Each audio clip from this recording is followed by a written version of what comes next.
Get your pen and write your story all over again. And this time, learn the lessons, motivate others, and share that inspiration. Dear Max FM with DJ Chini. Dear Max FM, itago niyo na lang ako sa pangalang Yvette CC. Capital C and C. Isang babaeng may puso't isipan, pero hindi umaangayon sa mga inaasahan ng lipunan.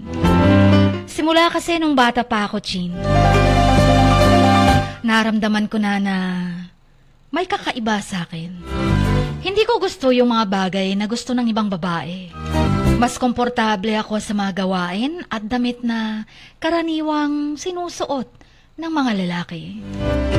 Sa school, madalas nga kapag nag-uniform, naglalagay pa ako ng jogging pants sa baba. Mga teacher ko, lagi akong sinasaway kung paano ako magsuot.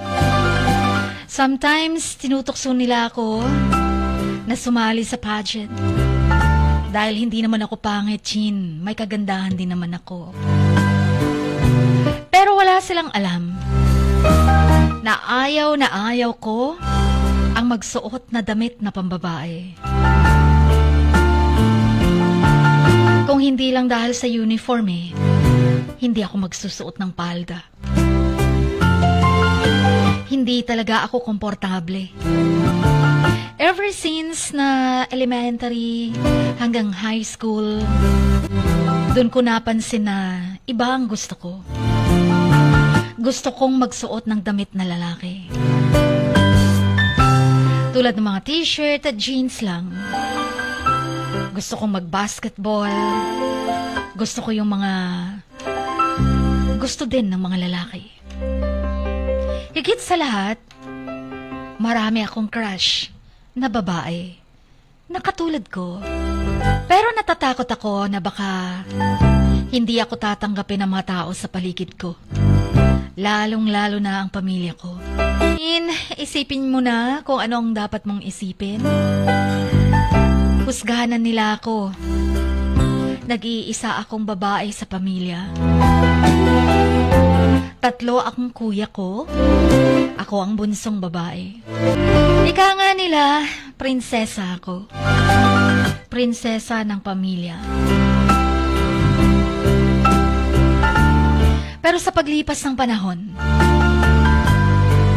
tuluyan ko nang naramdaman na may pusong lalaki ako. Ayoko nang tinatawag akong Yvette or Capital CC, alias lang ng mga pangalan ko, Chin. Naramdaman ko na ilabas ang tunay na ako. Dahil naramdaman kong umiibig na ako sa isang babaeng katulad ko. Isang babaeng nakakasalamuha ako sa school. Pero hindi niya alam. Dahil ang turing naman niya sa akin ay talagang babaeng babae. Itago na lang natin siya sa pangalang Pia. Maganda, matalino, mahaba yung buhok niya. Bilugan ang mga mata na para bang yung sa manika. Lalo na yung pag nag-smile siya. Nakakapagpainit ng aking puso. Sa una, Chin, hindi ko alam kung ano yung dapat kong maramdaman kay Pia. Ngunit sa tuwing kami magkasama, naramdaman ko na lang na isang kakaibang pakiramdam na hindi na talaga normal bilang kaibigan. Yung bang pag-uwi ko, gusto kong lagi siyang kasama. Gusto ko siyang laging katabi, nakakausap. Bago pa ako matulog, naiisip ko siya. Kapag andyan siya sa harapan ko nga, para bang nai-intimidate ako, nahihiya. Kinakabahan sa kanyang harapan. But at the same time, gusto ko siyang makasama lagi. Makita mukha niya. One day noon, naglalakad kami sa highway papuntang paaralan. Bigla kong naramdaman na lang, Chin. Si Pia. Hinawakan niyang mga kamay ko. Normal sa magkakaibigan, di ba, na sometimes magkahawak ko ang kamay. Pero bakit parang may mali siya? Dahil ba may nararamdaman ako sa kanya? Nagulat ako at kinabahan. But at the same time, naramdaman kong isang kakaibang saya na parang feeling ko may gusto din siya sa akin. Mas lalong na-confirm ko nung tiningnan ko siya. Tumingin din siya sa akin. Ang sabi niya pa, "Vet, hindi ko alam kung bakit ko ginagawa to.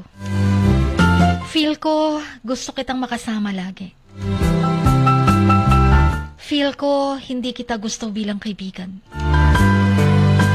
Dahil gusto kita bilang lover."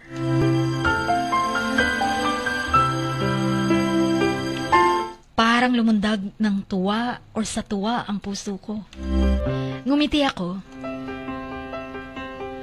Hinawakan ko din kanyang kamay. Sabi ko sa kanya, inunahan mo lang ako. Ganun din ang feelings ko for you. Akala ko ako lang. Akala ko hindi nahahalata.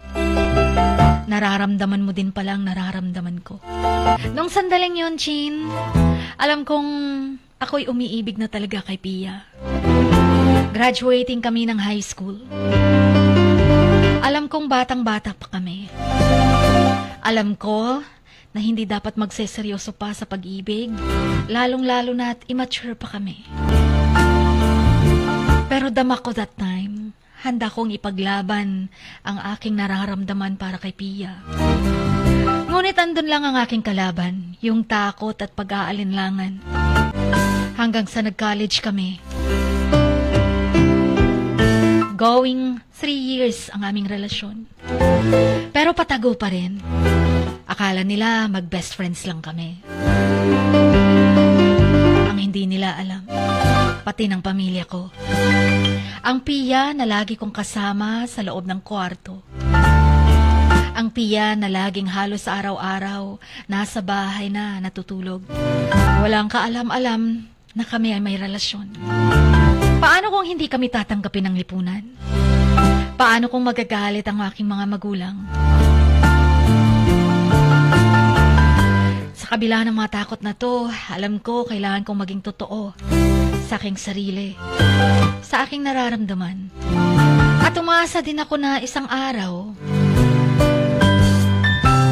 kung pwede lang, kung legal lang sana, ang kasal ng parehong kasarian. Sana'y kami magkatuluyan at magiging masayang magkasama habang buhay. Hanggang ngayon, patuloy kong hinahanap ang lakas ng loob upang maging ang tunay na ako ay mailabas ko. Sana isang araw, magkaroon ako ng tapang na ipakita ang aking tunay na pagkatao. Sa pamilya ko, sa buong mundo. Kahit na mahirap, kahit na may mga pagdududa, pero andyan pa rin ang pag-asa. Sana isang araw, ako'y magiging malaya na. Maging malayang, maging tunay na ako. Maging malayang sasabihin sa buong mundo na may mahal ako at siya si Pia. Ganon din ang nararamdaman ni Pia. Dahil hindi rin alam ng kanyang pamilya na may karelasyon siya. Ang alam lang nila, best friend ako. Pareho kami ng kalagayan ni Pia, Chin. Paano kung oras na kailangan magtapat na? Pero ang sasabihin lang nila sa amin ay, hindi kami pwede. Hindi pwedeng maging kami. At yun ang pinakamasakit sigurong maririnig ko sa pamilya ko. Lalong-lalo na mula sa pamilya niya. Sana'y mapayuhan niyo ako. Sadya bang hindi kami pwede? Hanggang Hanggang dito na lamang ang inyong kamags. Always, Yvette.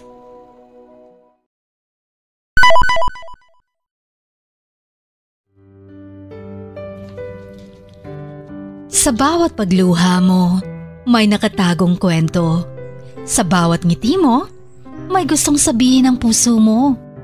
At sa likod ng iyong halakak at maging sa pagkabiko mo, may mensaheng nakabalot sa iyong pagkatao. At ang tanging nais mo lamang ay mapakinggan ang mga ito ng buong mundo. Dear Mugs FM with DJ Chini. Life has got all those twists and turns. Stand up for what you believe in. What lies behind you and what lies in front of you pales in comparison to what lies inside of you. Dear Mugs FM with DJ Chini. Sabi nga nila, ang pagsusulat kapag masyado mong diniinan hanggang sa susunod na pahina ay nagmamarka. Katulad ng pagmamahal, kapag masyado mong ibinigay ang lahat, yung sakit na gawa ng nakaraan, dala pa rin hanggang kasalukuyan. Dear Mugs FM, you own your story and you are the author of your own book of life. Don't let others write your script, but let others hear your story and make them inspired. Kaya sumulat na, maging bahagi ng aming programa. Dear Mugs FM with DJ Chini tuwing Lunes hanggang Biyernes, 1:00 hanggang 3:00 ng hapon sa Max News FM, Sock Sargent. Love, life, and lessons from the past only at Dear Mugs FM with DJ Chini.